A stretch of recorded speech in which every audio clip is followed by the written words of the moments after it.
In a world where the lines of fiction and reality are blurred, no one pushed the boundaries further than Jerome Young, a.k.a. New Jack. When New Jack jumped off that balcony and just kind of swan dived, or whatever you would call that dive, onto the guys below, just from a visual, it was stunning. Break-handed was over down south, Memphis, Tennessee, Georgia. Ray trained me, and it didn't take long for him to train me and to put me in the ring. He told me to go for it. And one of the things he always told me was, he was like, New Jack, create something that you've never seen before. When audiences thought they'd seen it all, New Jack took it to a whole new level. You want to talk about violence? Violence to you might be putting somebody in a figure four. Violence to me is taking a can of gas and pouring it on you and setting you on the spot. Like me or not, I didn't come up here to be liked. I came up here to get paid. An original gangster, an original ass whooping, an original thug. I got a criminal record. I got a college degree. I've been on both sides of the fence. Whether you want to call it a work or a shoot, if you get on me, I'm going to get on you back. If you want to work, we can work. If you want to shoot, I'll beat your ass. This was a guy who was unique and who probably could only rise to prominence in a crazy world like professional wrestling. He's a lunatic. He has a reason for being a lunatic. You know, you go into his childhood and things that, happened to him that probably shaped some of his outlook on things. To me, wrestling has always been about, can you make me believe that you are the person you are purported to be? And he had that from the start. I got a college education and a criminal record, so I know how to make decisions. I don't need nobody out here cheering for me, and most of all, partner, I don't need you. He was two people. There was New Jack, who was in the ring, who was that crazy dude who would jump off balconies and hit you with stuff. But then there was Jerome Young, and there was that kid that you would see when you were driving on the road, who would give you the shirt off his back, who would give you his car, who would do anything for you, who would sit there and talk about his children. I truly feel that the reason why Jack was so violent, so extreme, because the way he grew up, his childhood, his upbringing, I think that plays a part in who he is. I mean, it has to. New Jack, for a lot of people, was that fearful wrestler because nobody could talk the talk and walk the walk that New Jack did. Jack always was a personality that you could believe in him because he believed in him, and he believed in him so much that he became him. Jerome Young was quite an individual, and deep in his heart, he was every bit of New Jack that he could offer. Yeah, Monty and the Pharaoh, #1 wrestling podcast. Yeah, when it comes to podcasts, they are the cream of the crop. Yeah, dig it?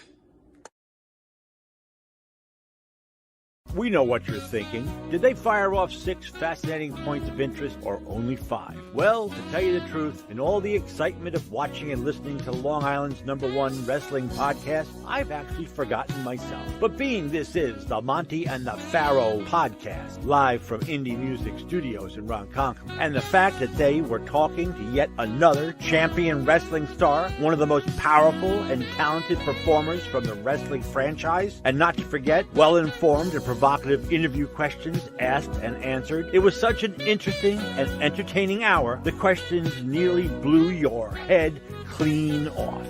Now you've got to ask yourself a question. Do I feel lucky? Well, do ya, punk? What's up, guys? It's Gina Marie here from Big Brother, and you're watching Long Island's #1 pro wrestling broadcast with Monty and the Pharaoh.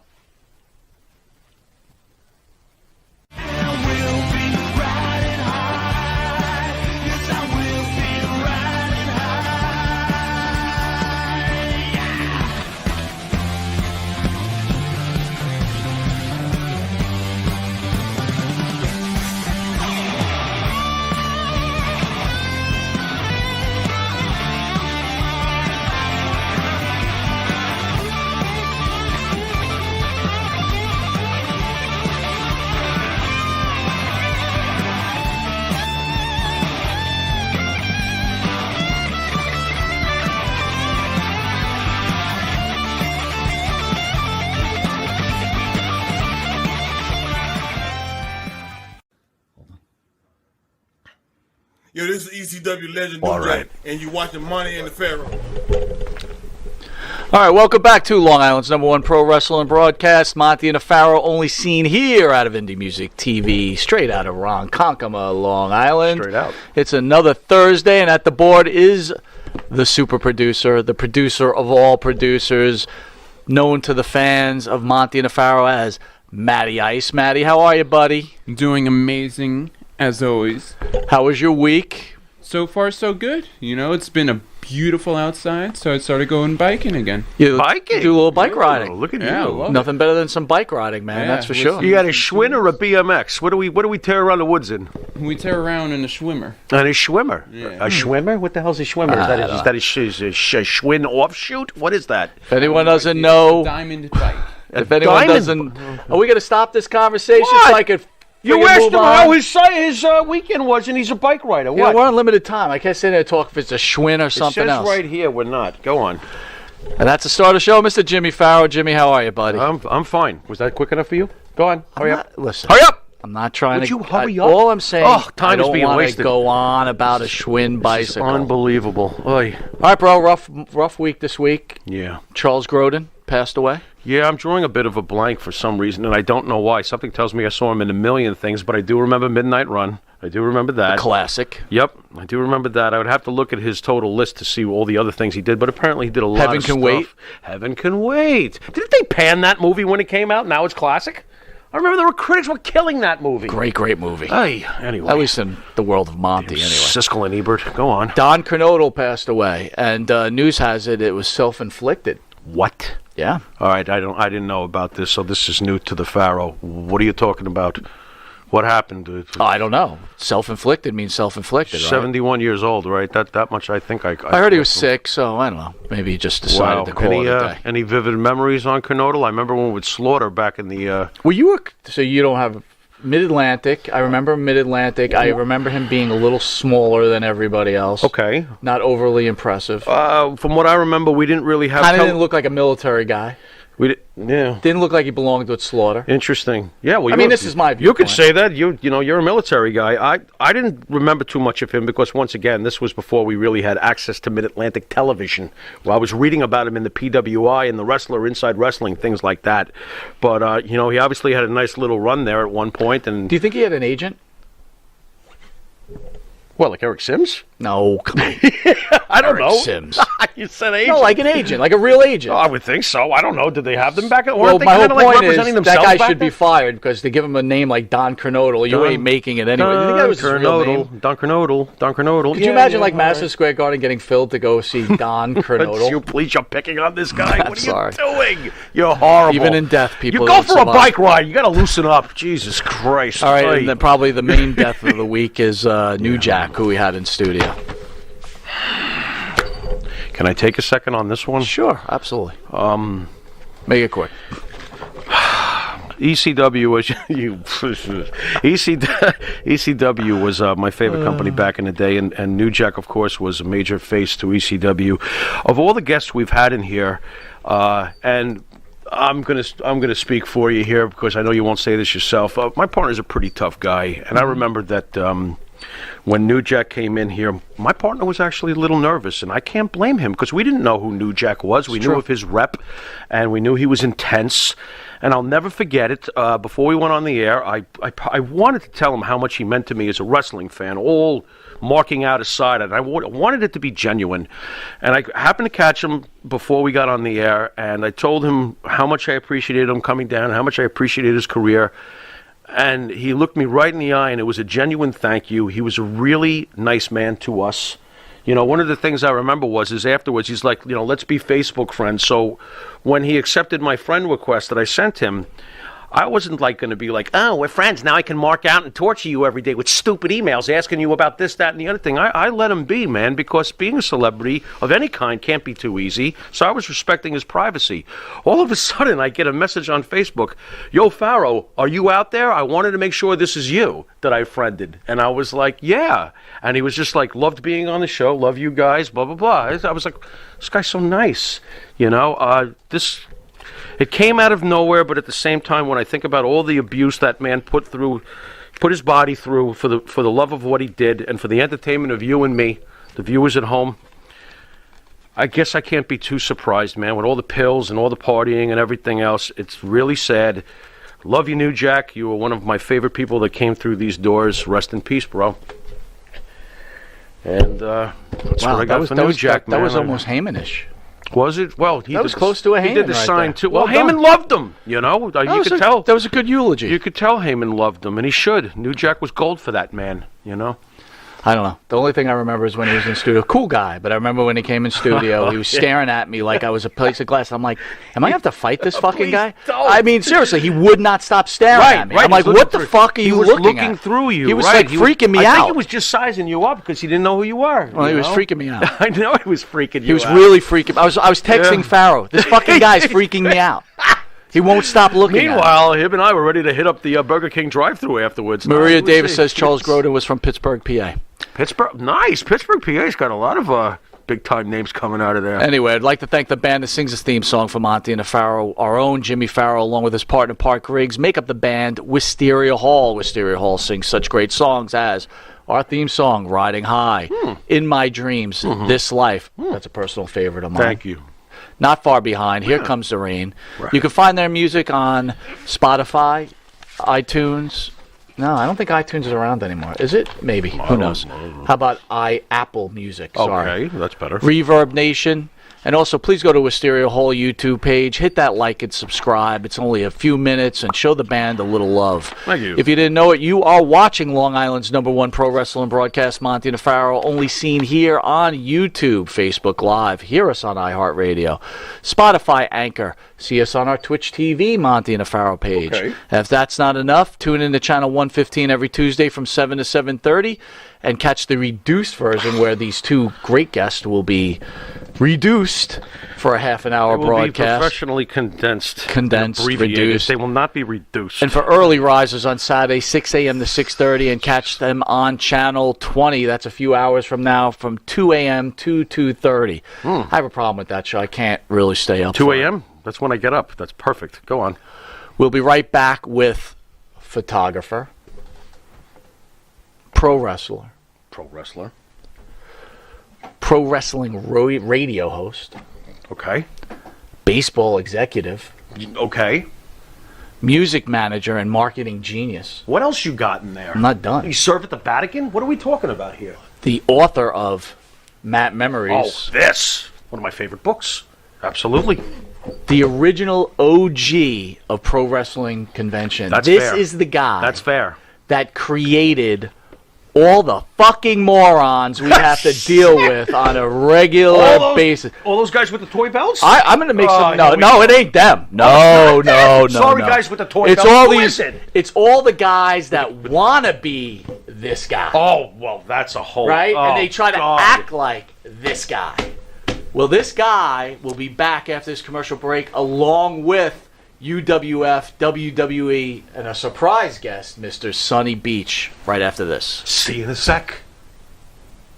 Tag America, representing the very best of American ingenuity, craftwork, and creative arts. Handcrafted wood flags, yard signs, 9-line apparel, artisan candles, and outdoor garden accessories. Custom commissioned murals, portraits, and signs by artist owners and residents. Grand opening May 23rd. Wrestling superstar and former world champion and Mr. USA Tony Atlas will be there from 12 to 4 for limited edition print signing. Free line dancing classes 1 to 4. Rain date for line dancing June 6th. Raffle prizes where 100% of proceeds will go to Tunnel to Towers Foundation and 10% of net proceeds of in-store sales as well. Military, police, firefighters, healthcare workers, we want your signatures on our wall of honor. Easy to find, fun to browse. 14 East Broadway, Port Jeff, opposite the ferry, in the Lighthouse Landing Shops, 2 doors from Echoland Jewelers. Come visit us at 14 East Broadway, Port Jeff, or call 631-741-2344. Because made in America matters.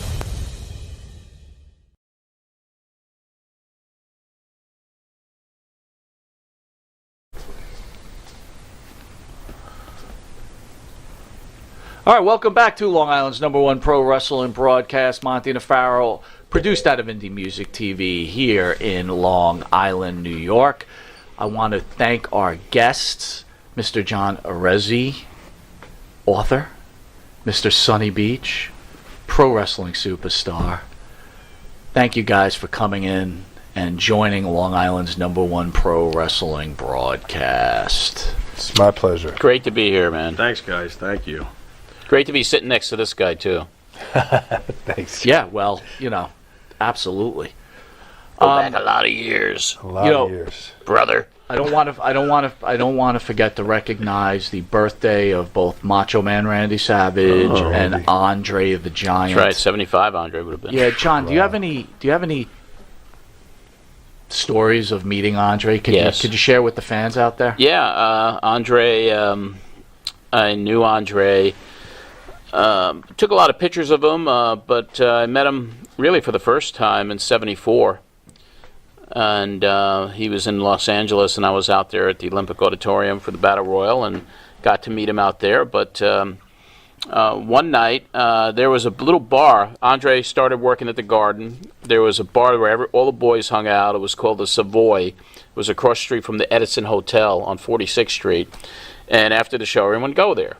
Andre, when he was on the card, he'd go in, and I hung out with George Napolitano all the time. George knew Andre really well, and one night the bar was really packed, so George is like, come on, let's go, we'll go across the street. So Andre, myself, George Napolitano, Mr. Fuji, and Professor Tanaka, we went across the street to another bar, and I just hung out with them, Andre drinking, and it was just amazing just to be there, and I was 17 years old, I think. Sitting there with Andre the freaking Giant. But my claim to fame with Andre is that of all the archives that I shot as a kid, I have the only known footage of Andre the Giant's debut at Madison Square Garden on March 23rd, 1973. I was at ringside and I shot his match against Buddy Wolf. And it's the only known footage of it. Wow. And I have 3 of Andre's first 4 matches at the Garden captured on 8mm film. Triple H just called. They want you for that. Well, I mean, I've been talking to them. I mean, they love it. They all of this, and we're in discussions to have that A&E thing. They're trying to license some of it, and but I think that footage alone. I mean, it's just like, and I believe that was the very first time he was called Andre the Giant because he was the Giant Gene Faree. Yeah. And then Vince McMahon Sr. gave him the name Andre the Giant, and he made his debut as Andre the Giant at the Garden that night. What is your original exposure to pro wrestling? On television as a kid, or? Yeah, it was in 1964. I was about 7, and my oldest sister, who passed away several years ago, I mean, she was 5 years older than me, and I remember her calling me into the living room because she was watching wrestling. And the little guys, you can't say midgets anymore, right? Vertically challenged. But the little guys were on TV. She goes, Johnny, come in here. These little men fighting each other, and one guy was biting the other guy on the ass, and it was kind of like, what is this? But that night, I remember like it was yesterday. There was a match. Dr. Jerry Graham was there, and it was a tag team match, and I believe Smasher Sloan was as a partner or whatever, and it was against Tonio Pugliese, who was Bruno Sammartino's cousin, and Bruno was supposed to be there too, but he wasn't there. So Pugliese's getting his butt kicked, and all of a sudden there's a roar from the crowd, and this guy runs into the ring, and it's Bruno Sammartino carrying suitcases. And he hits Graham over the head with it. The announcer was Ray Morgan. It was from Washington, D.C., and he had juice. It was blood, and I remember that like it was yesterday. And Ray Morgan is like, well, Dr. Jerry Graham, it looks like you need a doctor yourself. Because I'm my own doctor. I don't need a doctor. But it was Bruno that captured me because I was Italian. He was Italian, and I was hooked from the age of 7. 1964, they were showing color on television? Well, it was black and white, but it was like it was not. You know what I meant by that. They were actually showing blood on TV. In there 64. was blood, yes. Very interesting. Yeah. What breaks you into the wrestling world? Basically, I just found a fascination with it. I loved it, and when I discovered the wrestling magazines back in 1967 in a newsstand, there was a cover. Bruno was on the cover, and I started reading, and I found out there were other territories. There was other places that wrestling was going on other than the Northeast. And I really zoned in on Freddie Blassie. because the first magazine I got was an article that said written by Bruno Sammartino, my 3 toughest opponents, and one of them was Freddie Blassie. Okay. And Freddie kicked Bruno low at Roosevelt Stadium and caused a riot. And I was just fascinated with the guy, so I started reading up about him, and I started a fan club for Fred in 1972 when I was about 14. Blassie's one of the first people to me that was actually getting wrestlers out there besides wrestling itself. Was he not on the Dick Van Dyke Show, for God's sake? He was on the Dick Van Dyke Show early on in the 60s, yeah. And he was a world champion. He held the WWA version, I believe, of the world championship. And the thing about Blassie is that he always came back from all these injuries. He lost a kidney. I mean, he had just all these crazy injuries, and he always came back. He had resilience, you know, but he became like a hero to me back then. And I found it fascinating that he was a bad guy on the East Coast, and he was a good guy out in L.A. Which is amazing. Wow. Almost Johnny Rodz though, right? Because, well, no, Rodz is a bad guy in both. Rodz was a Ronnie, I think Java Ruick, right, in Los Angeles? Rod's got a big push out west, unlike up here. For the younger wrestling fans, John Arezzi has a book called Mat Memories. If you're a true wrestling fan, you have to get this book. John, like I said in the intro, is an original OG. This is the guy that, you know, almost like he lit the spark on so many parts of the industries. Many good, many bad. We'll get into both. John, where can we get your book? It's everywhere. I mean, no matter wherever you get a book, Amazon, Barnes & Noble, it's stocked at Barnes & Noble, Walmart's, anywhere you get a book. But if you want a signed copy of it, there's one place to get it, and that's through me directly. So all you got to do is go to mattmemories.com, click on a link that says buy the book, and then you could buy a signed and numbered copy directly from me. So in reading your book, right, I you know who Corey Hart is? The singer. I always remember, you know, the song Never Surrender. Like, so when I was reading this book, because you've had such an elaborate career from so many different things, which we're going to cover, but we've only been in this thing a short time, right? We met Mr. Sonny Beach a couple of years ago, good friend of the show, big supporter. But I got to tell you, a lot of bullshit comes along with this industry. How do you deal with... You didn't just in the wrestling industry. You were a big-time mogul in the music industry also. How do you deal with the bullshit? Well, I mean, the only way you can deal with anything, I mean, you just try to look it square in the face and you try to deal with it. And I don't like drama in my life, so if somebody's, you know, I mean, the older I get, I don't like drama in life. But years ago when I was in the business, I've been in the wrestling business 3 different times, and I leave it when I get disgusted with it. And I'm happy I'm in it now because I'm a historian now, so I don't have to deal with any bullshit. I don't have to deal with it no more. But back then, it's very difficult because you don't know who's working you, and if you're trying to promote, it was just an insane business. You know, you could hardly trust people. You know, you keep your close friends very close to the heart, like this man right here. Good man. I mean, I've known him for 30-something years. He was always nothing but kind to me. We've done things together. I took him overseas for some shows I promoted there. And Cactus Jack McFoley, another dear friend, and Sean Waltman, dear friend of mine. I mean, people, those are the types of people you keep close to the vest, and the rest of them you could tell. Now I have an intuition if someone's working me or not, and I don't put up with anything.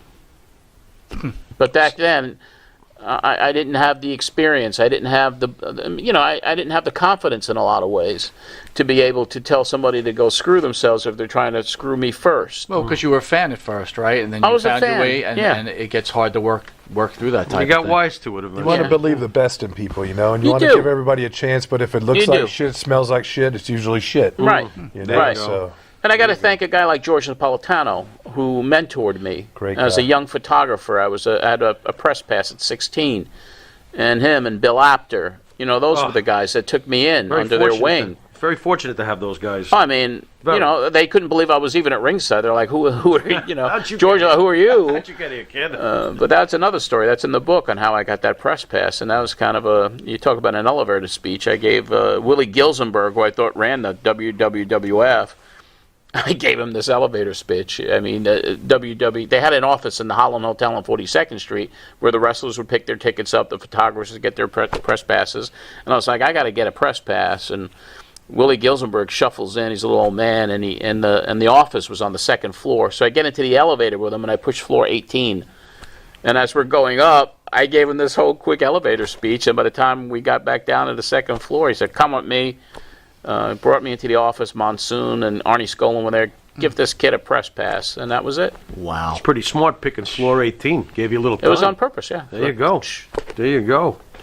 Speaking of BS in the business, how did you ever forgive Vince Russo?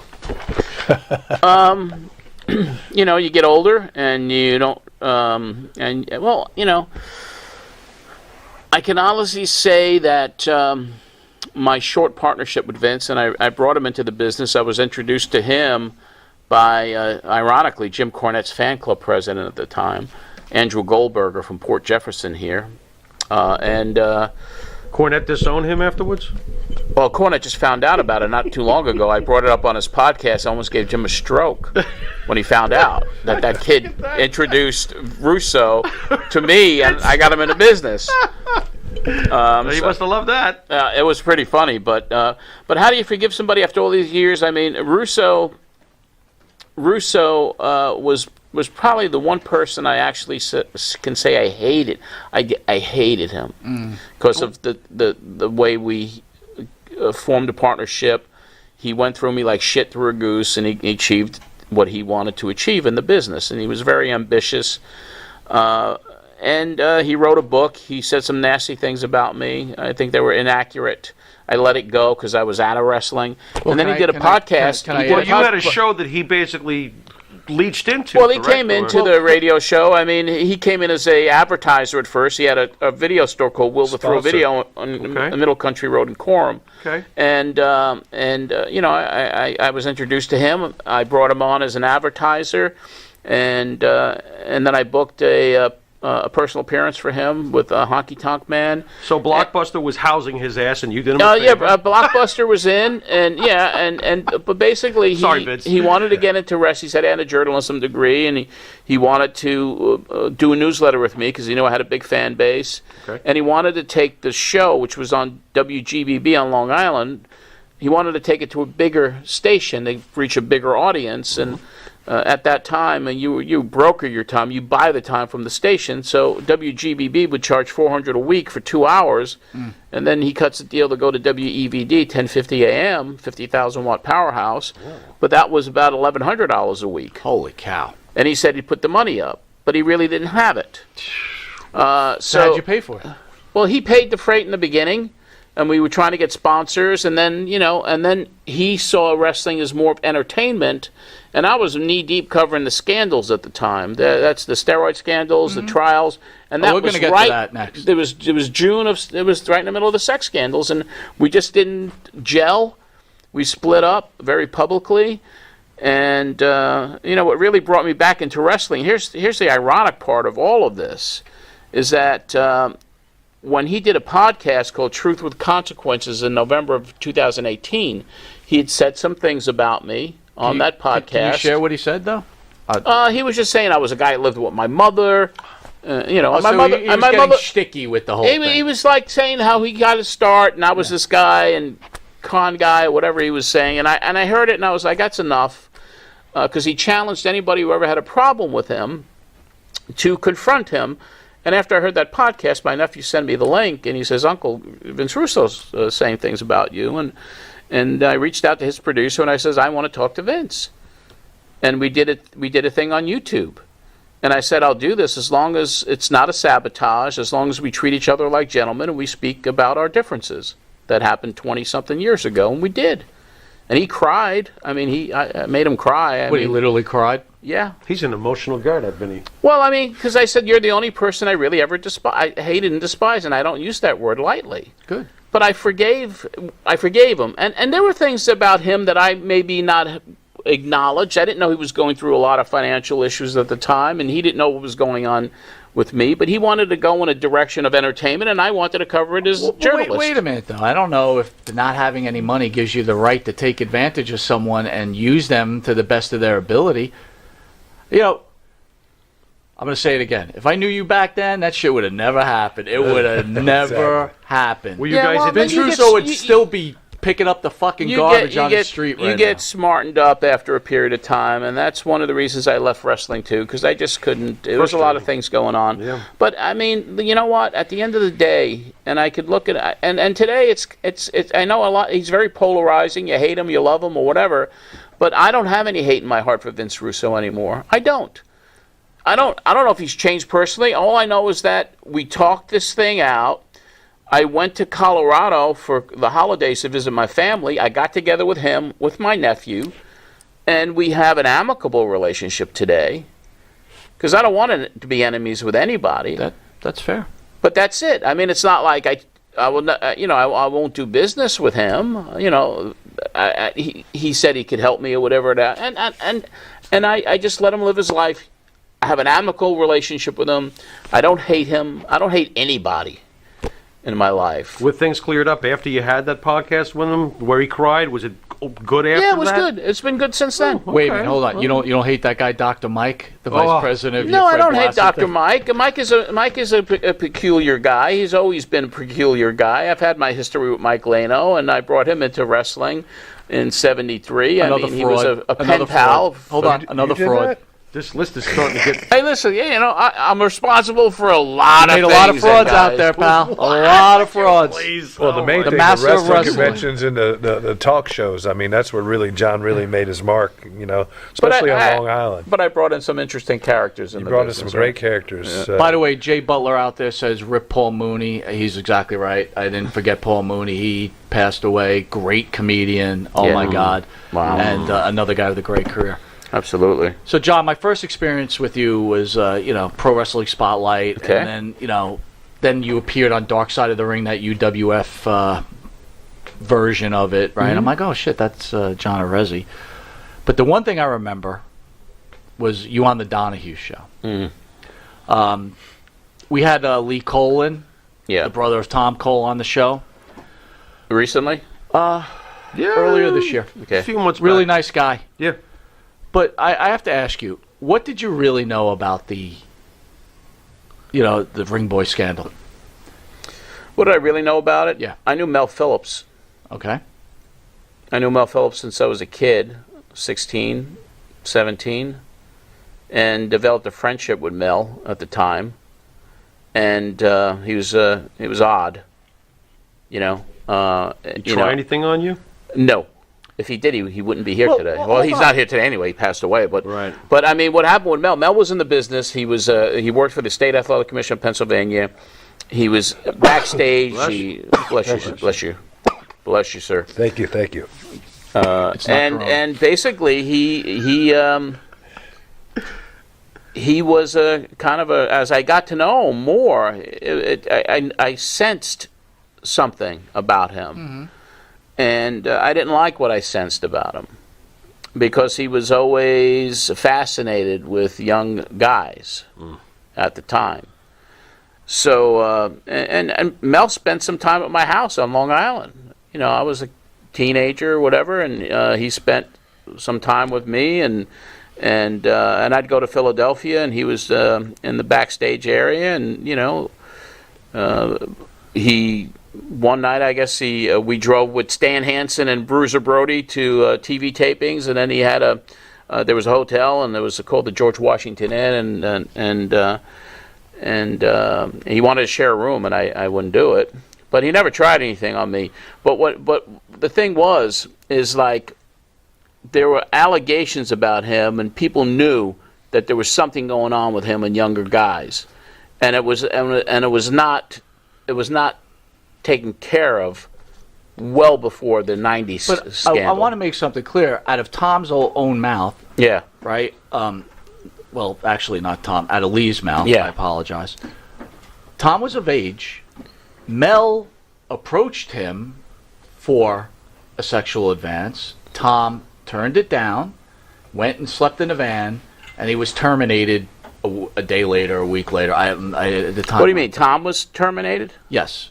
He was terminated from whatever position he was doing at the ring, right? He was working in the warehouse, right? He was working in their warehouse, right? Yeah.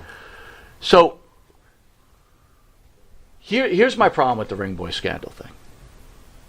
Yes, Mel could have been off, weird, different, but he didn't he didn't take it, from the stories I'm told, he didn't do anything, he didn't rape anybody.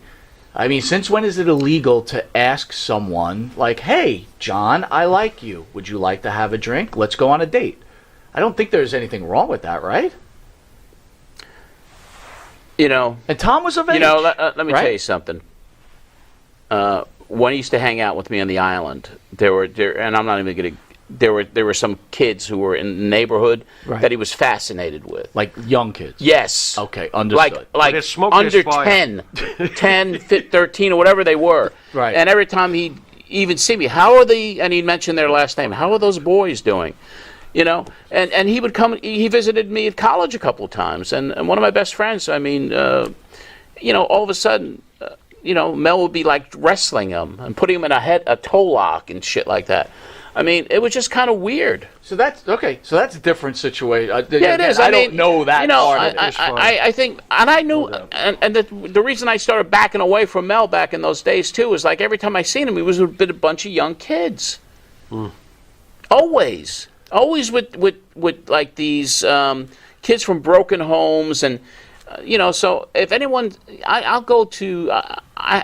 I am positive in my deepest of souls that there was something amiss with him. To drill home a point that Mike always brings up that I do think is fair when it comes to Mel Phillips, where the heck was Bruno? Where the heck was Macho? Where the heck was Hogan? When all this stuff was going on, why didn't they say something? That's a great point. So why did someone say something? But they did. I watch you. But they did. I watch you on. I watch you on Donahue. Yeah. I watch you with Meltzer, I think's on there, right? Yeah, Dave is on there too. You guys go real. First of all, I want to make something clear. Farrell and I are very, very big fans of Vince McMahon Sr. Here we go. Mm-hmm. We are. You guys came hard at him. Not you so much. Junior or senior? You're saying Junior. Actually, my whole point, and I said it to Lee. Senior the exact same thing. Back to his point. Bruno said something while he was leaving. Right. Superstar Graham said something while they were leaving. Right, after the fact. You know what you just said? You said you saw Mel Phillips looking at young children and you were done with him. Right. Superstar Billy Graham and Bruno Sammartino knew something was going on, and Bruno had a lot of clout. Why didn't he do something? Why is Vince McMahon the culprit in this whole thing? I'm not saying he's the culprit. I'm not saying he's the culprit. Whatever happened, but the thing is, if you turn a blind eye to something, if you're running a corporation and there are things that are suspicious underneath, you are responsible to make it right.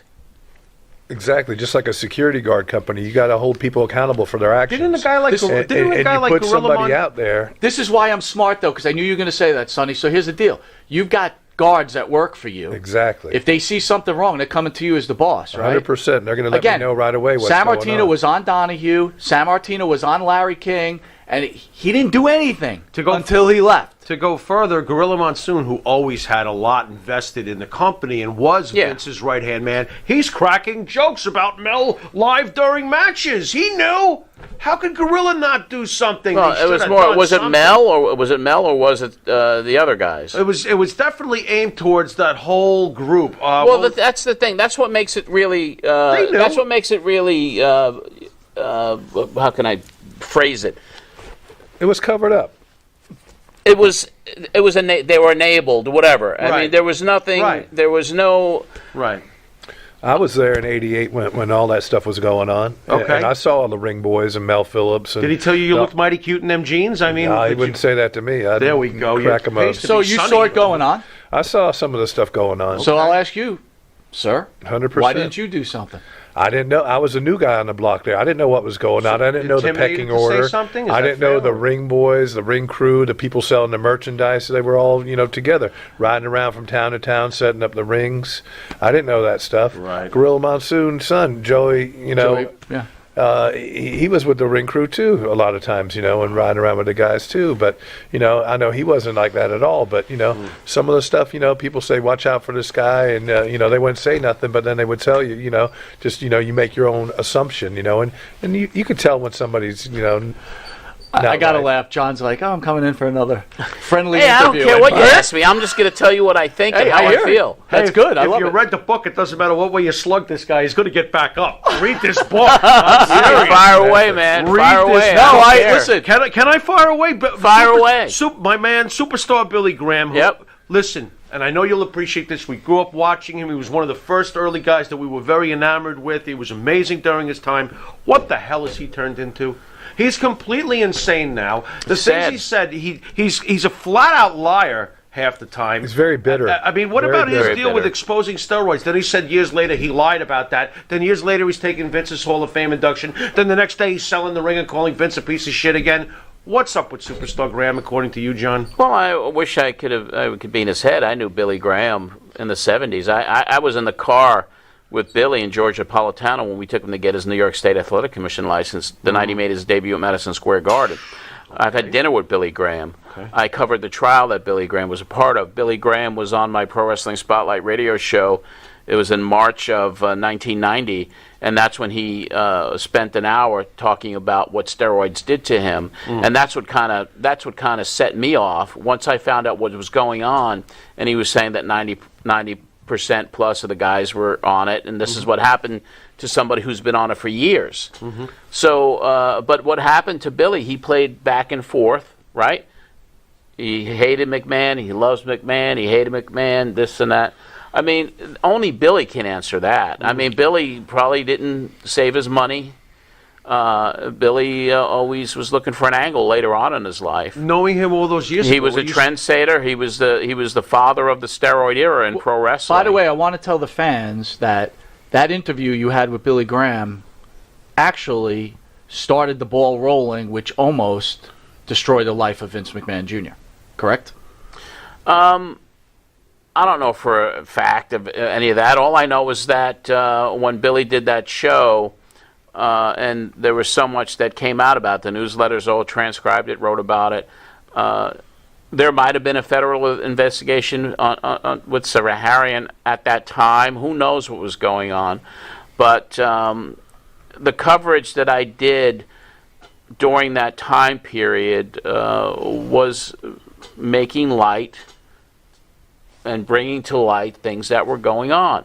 I didn't like, personally, and this is just as a fan back then, I liked the era of Bruno, and I liked the era of the Gorilla Monsoons and the Blassies and the Pedro Moraleses and all of those guys.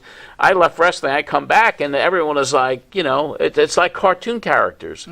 And then when Billy came on my show and spoke about that, there was an issue there. I mean, and it was just like, why? And it's like with steroids, it's proven to be bad for you. I mean, it can mess you up. But I'm not a lawmaker or anything, but I just saw what was happening to the business, and guys that were getting the monster pushes like Ultimate Warrior and Warlord, and all these guys were it was based on muscularity in a lot of it. So way to go, John. So now I realize that you brought these wackadoos into this, and now by you making a statement, now we have wrestlers like Orange Cassidy. No, Look at that! Congratulations. Now no one does steroids, Marco and now Stunt. we got Art and Marco Stunt. Way to go, John. Yeah, Way to go, pal. You are the creator of all of all wrestling. Yeah, I've destroyed the whole business. This is terrible. Me personally. You know what I don't get, though? You can't tell me that Vince Sr. was making Superstar Graham take roids. There's no way. I'm not believing Vince Sr.? Yeah, Sr. When he was champion, No, he I don't worked for think. Vince I don't. Sr. I don't. I don't yeah, I don't see that think at all. I don't think that anyone was You have a saying you better choice take if you wanna steroids. take 'em or not. They didn't tell you, But when they you put a point gun the to your finger, head. not No one you, put- but no when they one puts a point the gun to your finger at head. Vince McMahon, like you're the guy that's your fault now. You pay. But you go back to what we were talking about. I mean, if you're running a multi-million-dollar company, you're supposed to be the person who is in charge. You're in You're charge. the captain. You're responsible. And you set the policy. But you have your tier of people that help you along the way. And if these people don't do their job, it's going to cause you an issue. Vince McMahon really, he knows everything that's going on. That I believe. Today, 20 years ago, That I believe. 30 years ago, when he took the business over from his father in 84, he's a genius. He's a marketing genius. He changed pro wrestling forever. He's a billionaire, and he's only to get richer when the WWE is eventually sold to whenever it gets Do you sold. see that happening? Do you see him I selling? do. 100%. Absolutely. Boy, that's depressing. What do you think the wrestling world will be like when the McMahons are no longer involved? You'll be going to Orlando, right, to go to a theme park and a museum and a Hall of Fame. No. So that's why pro wrestling is dying a very slow It ain't coming and back. cruel Yeah, death. this is what it is. They're going to put Mickey Mouse into the Hall of Fame? All right, we'll be right back after this commercial break with What the- UWF superstar Sonny Beach and the man of many hats. Many hats. I'm a schizophrenic. John Let's Arezzi. say it straight. We'll be right back. Do you treat your dog as part of the family? Well, so do we. So why not celebrate your pup's birthday with the ultimate party box? Check us out on Instagram, Twitter, and Facebook at Party Pup Info, and let us make your pup's party or any celebration perfection. M&J Video Games and Collectibles. Sport and non-sport cards, wrestling items, autographed items. We buy, sell, and trade. M&J Video Games and Collectibles, located at 1049 Queen Street, Southington, Connecticut. Call us at 1-860-479-9223 or 860-93-GAMES. M&J Video Games and Collectibles. The Monty and the Pharaoh Show is brought to you by... Because wine is your second favorite four-letter word. California wine, New York attitude. Good fucking wine. Yeah. All right, welcome back to Long Island's #1 pro wrestling broadcast, Monty and Pharaoh, only seen here out of Indie Music TV with our special guest, Mr. Sonny Beach, and author of Matt Memories, John Arezzi. Well, John has done many, many very important things in this business. We wouldn't have the conventions we have today without his presence and his originality and his original thinking. We wouldn't probably have all these YouTube podcasts and all these other things today if it wasn't for some of the ideas he placed into motion many years ago. So he's done plenty of great things, but you've also had some very interesting relationships over the years. How about telling us a little bit about the Grand Wizard? Ernie Roth. Yeah. Great guy. Oh, yeah. Where'd that all start with Ernie? I mean, he's a legend. Basically, I was a photographer and got to know Ernie, and he was one of the guys, handful that you basically that really wants to mentor and help, And he was also a promoter in the New England area, so I got to know Ernie through like I always do with George Napolitano, hanging out with George, and he would introduce me around. And Ernie was a great guy, He was the guy that I called when I said I wanted to enter the ring. And he's the one that set me up to do those TV tapings. He thought I was crazy, but he set me up. So he was just an amazing guy. Brilliant, creative, what a mouthpiece on the promos. He was a very tiny man in real life, right? He was a tiny guy, so yeah. Okay. Yeah. How did it affect you when he passed away? I had been removed from the wrestling business, and I found out about it. It saddened me, of course, but he was, he was something else. He was a good guy, good man. Who was your best friend in the wrestling business? It sounds like it's George, but I mean. Well, as far as outside of the boys, George Napolitano and I rode up and down the highway for a long time. He mentored me, like I said. He was a dear friend. Don Liable. I mean, Donnie Liable was, to this day, he's one of my dearest friends. I mean, he was there with me at Pro Wrestling Spotlight. He did the news capsule every week for years. He helped me with my conventions. He went overseas to Venezuela with me, and you were on that trip as well. That was another funny. That's a funny trip there too. But Donnie was, and to this day, he's still helping me and working with me and writing stories for my new website and all of that. You're probably one of the most gutsiest men I've ever met. Oh, really? Legitimately. He takes a lot of chances. Yeah, I love it. Roll the dice. It's great. Yeah. What kind of pressure? So the fans understand, right? You did a lot of promoting. Yeah. I want you to talk about the Venezuela stuff, but putting that kind of money up and believing in whatever your product. I mean, did you not sleep for 20 years? I can see There's a lot of pressure when you promote, believe me. Yeah, well, you've been there. Yeah. You've been there as a promoter. It's tough. I just always found in my life, since I was a young kid, that I wanted to do different things. And the thing about me, I just, from whatever it is inside of me, I mean, I was never afraid to take a chance on anything. I was never afraid to blow the house up and start again if something didn't work. I got my ass kicked several times financially and some of the things that I did. But life is a journey. It's a roller coaster.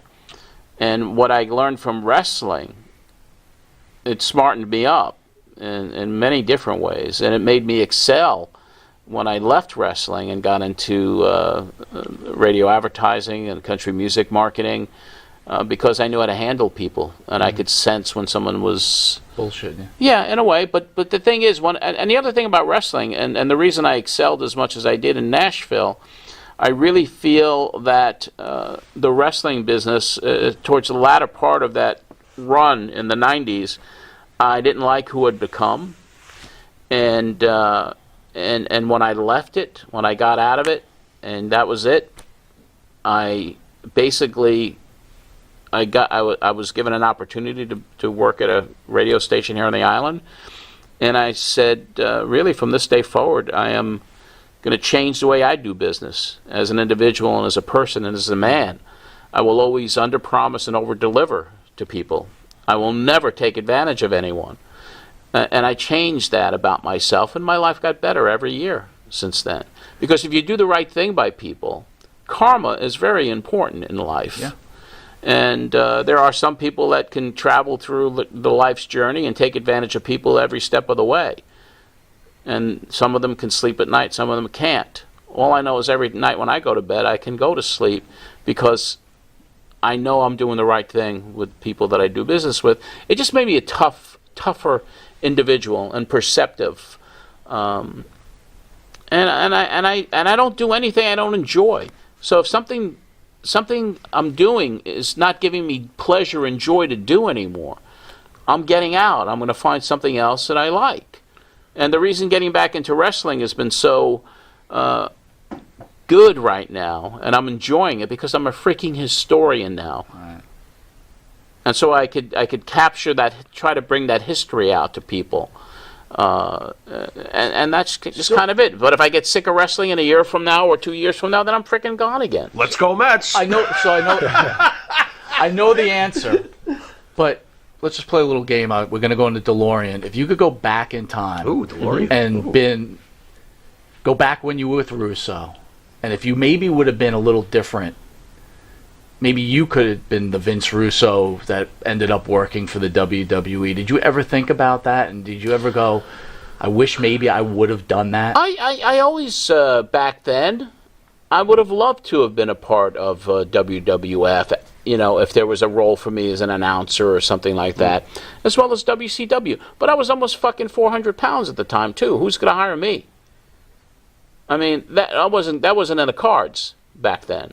Were you shocked at the level of success Vince Russo had? I mean, to me, it would feel like a little bit of a nightmare. I was quite surprised. I was quite surprised in the beginning. Did it anger you when it happened? I mean, what am I going to do? I see when Vince Russo really came into prominence, I started doing really good. Okay. Financially. That makes it easier. I was the salesman of the year for this job that I took here at it's still on the air, 94.3. It was a country station then. And then I got hired away by New York City country station, became director of music marketing, traveled to Nashville, started doing deals with guys like Scott Borchetta, who, was working for a label that work with Toby Keith. I get hired away to go to Nashville. And so I was doing great. And I became a fan again of wrestling based on what I saw with the Monday Night Wars and the Attitude Era. And I saw friends of mine that I had overseas with me, like Rey Mysterio getting over, Mick Foley, Cactus Jack exploding huge. These were friends of mine. So it was great. And Russo, the more I found out about what he did, I mean, it was like, well, shoot. I mean, he was instrumental in doing some great things, and he was instrumental in doing some really fucked up things creatively. Yep. Talk about your relationship with Herb Abrams. So now you go from one end to One the extreme other. to another, huh? How do you guys isn't your bullshit radar up right then and there, or what's going on? I'll start, and then I'll let him take over because I did the very first wrestling convention that I promoted was in 1990, and Herb, through Georgianne Macropolis, a mutual dear friend She of had a both of Wrestling ours, Chatterbox newsletter, very big out here. She introduced me to Herb and said Herb was starting this promotion, and Bruno endorsed him, which to me was that was it. That's so the I needed seal to of hear. approval. And he came to my convention and did a launch of the UWF at my convention, and it turned Very into famous moment. This was your convention. Yeah, it was, and he did Dance by Me and B. Brian Blair, and the big battle and all of that, and that's where he met guys like Mick Foley and he the Power Twins and Rick, and you could take it from here because Georgianne wanted you to meet him anyway, but you guys hooked up at the convention, and then you started. Yeah, he was calling me from California, and we talked for hours at a time. I want to do this with you. I want to do that with you. You, Mick Foley. There's two Jewish boys, the Power Twins out here on Long Island. I want to get. They're twins. He goes, help me get some guys, some talent. Help me book some shows in New York. So we went to the Pennsylvania hotel, and we started doing. I got him in with the Pennsylvania hotel, and we started doing some TV tapings out of the Pennsylvania for Sports Channel America. He came to New York, signed a big deal with Sports Channel America, and he got all the major talent. Everybody wanted to work for him. I mean, he was throwing money around like it was candy, and I didn't know where the money came from at first, and I didn't know that, he got a couple of sponsors, and Sports Channel gave him over $1 million to film, 13 weeks of shows and stuff. Brilliant. So he started getting a bunch of guys. Bruno, was the commissioner at the time. He got Craig DeGeorge to do the play-by-play with Bruno on TV. Little Captain Lou. It was Captain Lou. He had Andre the Giant with us. I mean, he had some big name. Paul Orndorff, Don Morocco, Bob Orton Jr. I mean, he had John Tullis, and I mean, it was like Ivan Koloff. The list goes on and on. The talent that he had, and if he would have, really budgeted his money and he did it the right way, he could have really made a big, huge impact on the wrestling business. You worked in the office with him, correct? I mean, you were literally in the office with him like every day. And I what saw was that like?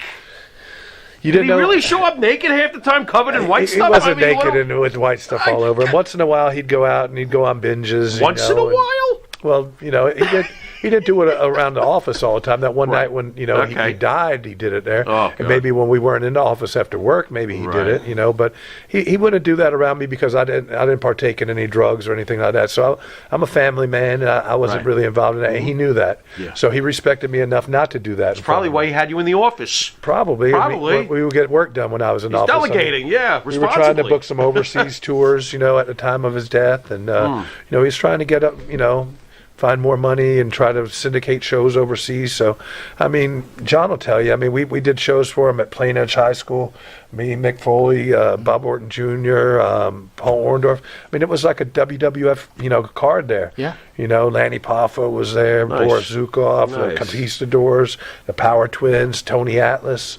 I mean, we had Barry Horowitz. I mean, it was a great show from top to bottom. Iron Mike Sharp. So, I mean, it was great times back then, and back then we had creativity where we could do our own promos, we could do our own matches, we could have our own angles, and anything went with Herb. I mean, you were free to do anything. Like Mick Foley, we talked about it a few times recently. Is that's where we really soiled our oats, with each other in the ring, and got to do our battles and got to get the extreme and the hardcore, and creative control, and that's what Mick brings up all the time, like you're saying. The creative control that Herb gave. Mick, with the Cactus Jack character, he really came into his own in a lot of ways, promo-wise, and also what he was doing inside the ring with. Because Herb would let us work, and Yeah. we could do our own thing, and we didn't have to answer to a lot of people. The booking committee or the creative control or the writers and all that stuff. I mean, back then we could do our own thing, and as long as we had good matches, that's all they really cared about. Incredible. But he was a bit of a nut too, though. He was very eccentric. I mean, he was hilarious. He was a jokester. He was a good guy to hang out with, with joking or going out to dinner. He would tell a ton of jokes. He'd make you laugh. He always wanted to make people laugh. He was a happy-go-lucky kind of guy. Was he more impulsive than brilliant? Because I don't know if brilliant is really I think he the was a word little to of use each. for- He was eccentric. Eccentric, Yeah, impulsive. yeah. He was definitely. He didn't like eccentric. lipstick. He didn't like perfume. No. If women would come too close to him with lipstick, he would freak out. He would have to have his own little individual packets of ketchup. Or What's his with own... these crazy promoters? You can't sneeze in front of Vince or smoke a cigarette. Oh, it's crazy. These guys are weird. They have weird rules. these Yes, they make it up as they go usually. But Vince McMahon, I could say one thing: he is probably the hardest working man in business. That I've heard. He doesn't sleep. I've He's heard. got total control of every aspect of the program and all the talent and all their gimmicks and everything else, the angles. He's involved in everything, and I respect him for that. And he's put his time in, a lot of hours, a lot of time away from home, family. Right. This guy doesn't rest. He doesn't go on vacations. He doesn't do anything. He just works hard, and his work ethic paid off for him and his family all throughout the years. Sure. With that, we'll be right back after this commercial break with Sonny Beach and John Arezzi. Jimmy, I gotta take a dump. What? No, I mean I need a dumpster. Well, for all those needs, you need to call Big V Dumpster Rental, Long Island, New York, 631-900-DUMP.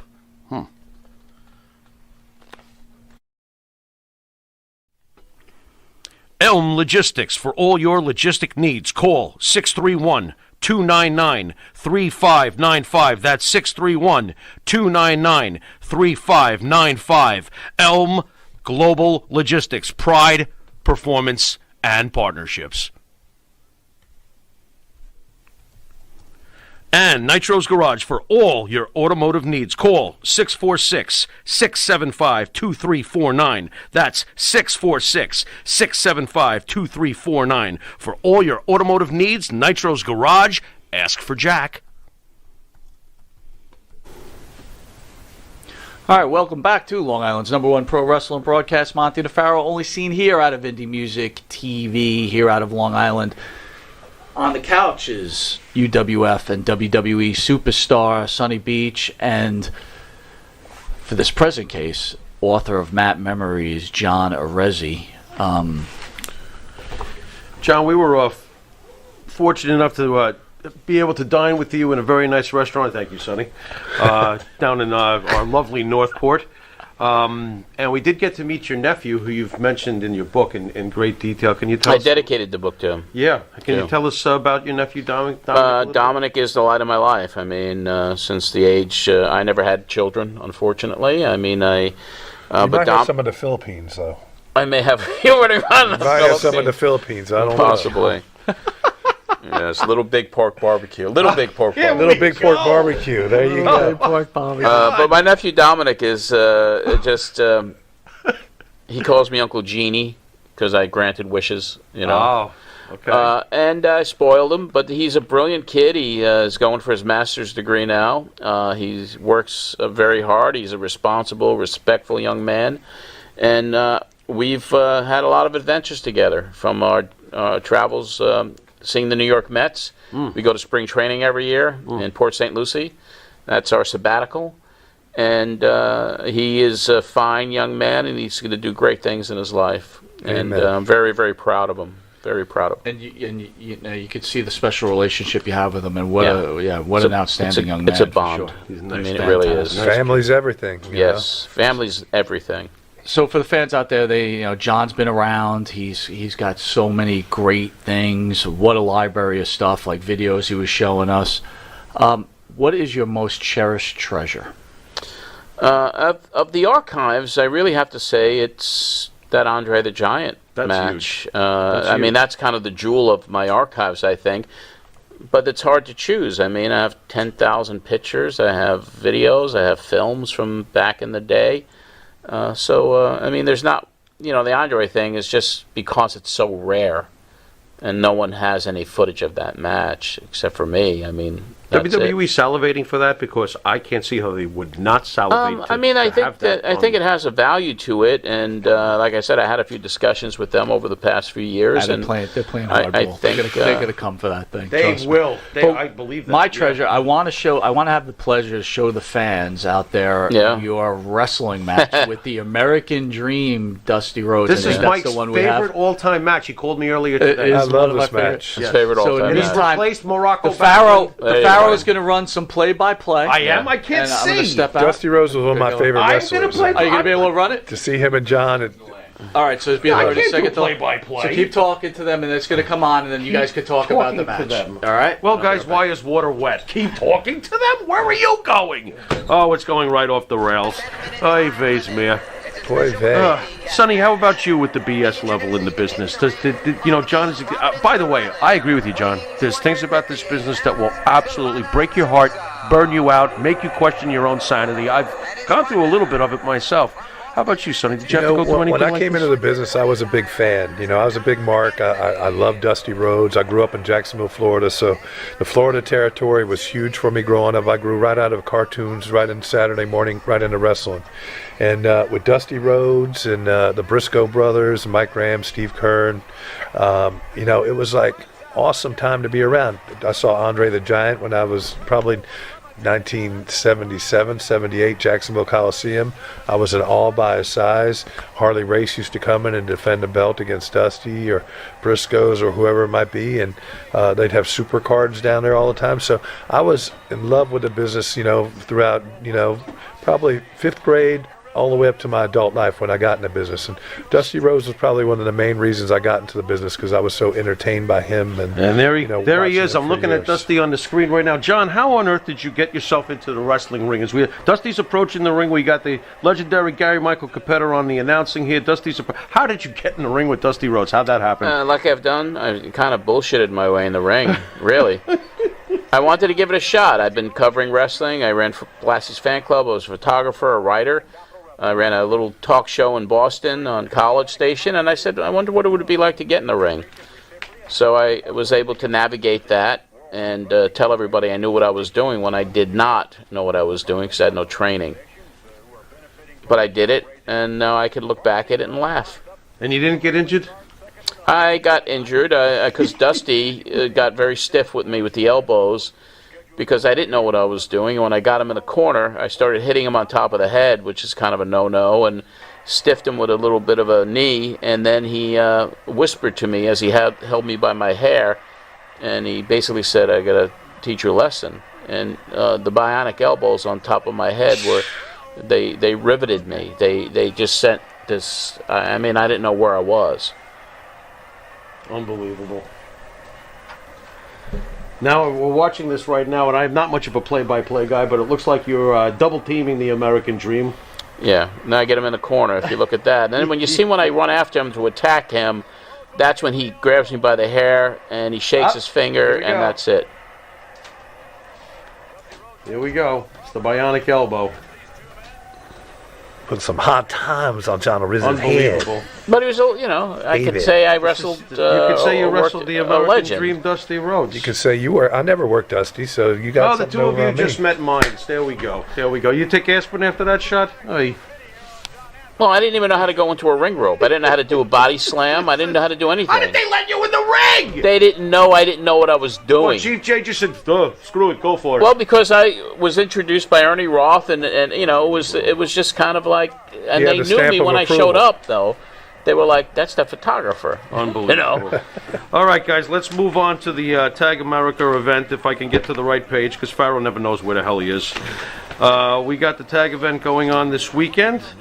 Would you like to introduce yourself to the audience at home, my fine friend? Absolutely. I'm Bob Hendrick, and I am a tag team partner with my wife, Nancy, and we have this great fundraiser for Tunnels to Towers coming up on Sunday from 12 to 4 at 14 East Broadway, Port Jefferson.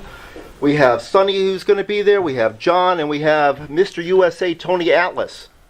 He'll be signing these particular prints, which is from that painting right there, which someone can win, because we have some great raffle prizes going on. So this should be a really great event for everybody, all the wrestling fans out there. And who's behind the drawing?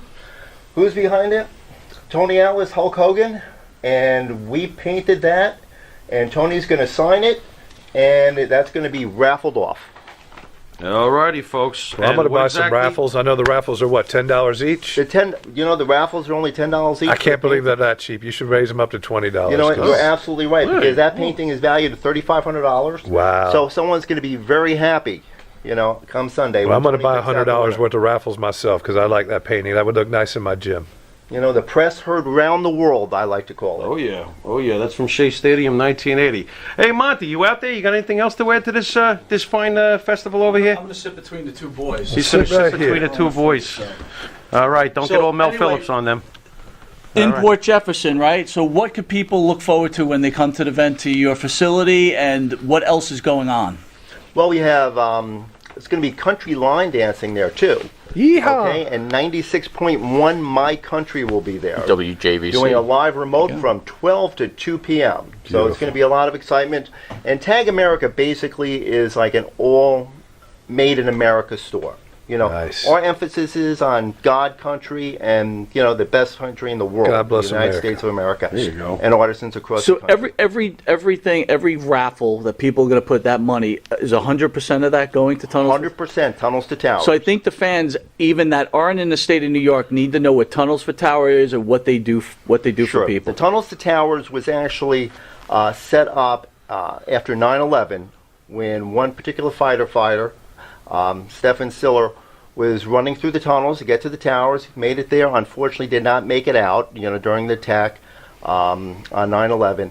And this foundation was set up to help military, police, firefighters, everybody that suffered, some sort of casualty, back in 9/11 and currently to this day.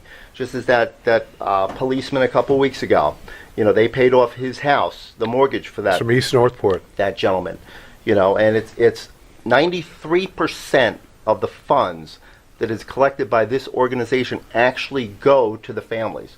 It's one of the highest rated organizations, one of the greatest fundraisers that there is out there. That's why we support it. And I think in the last local news, right, the police officer that was unfortunately run down by a drunken driver, yes, and she took his life, Tunnels for Towers paid the mortgage for that family so they don't have to struggle during these difficult times. That is correct. I believe he had two young children, and it's such a tragedy, but Tunnels to Towers Foundation steps up and helps families like that.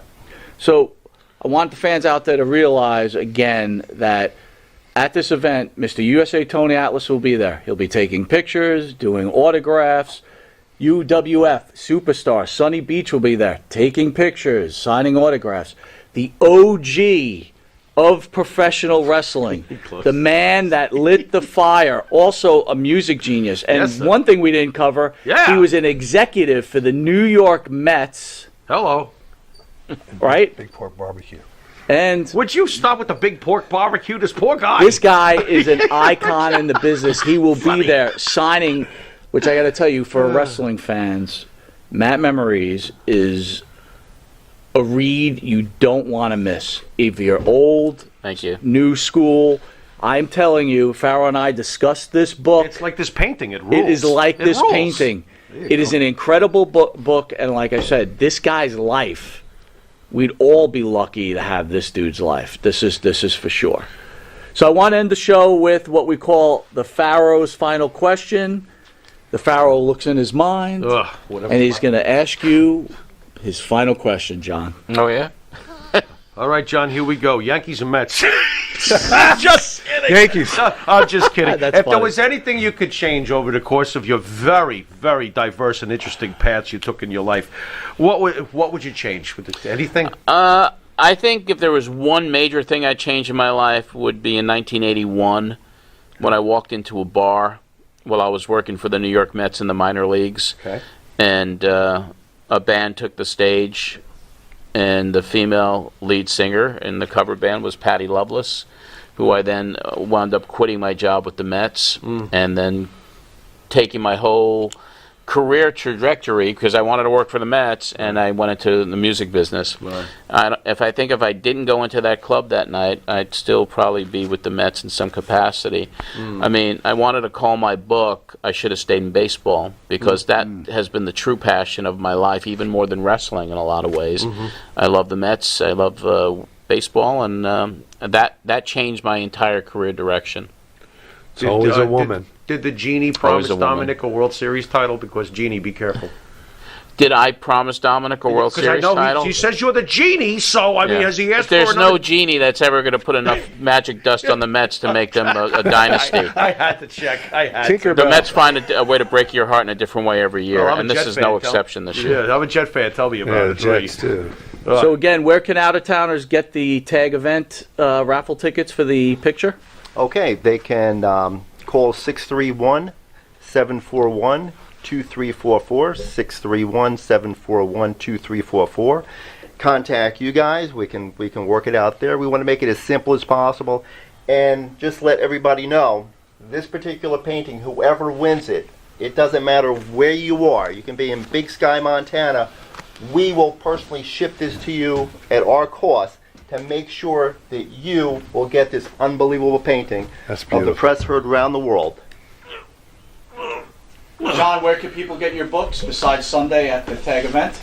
They can get it at Amazon, or if you want a signed numbered copy, just go to mattmemories.com, and there'll be a link there where you could buy the book, and I'd sign it for you personally and number it. And you'll be at Wrestling Universe along with Tito Santana. I will be at the Wrestling Universe Saturday from 3 to 6 with Tito Santana.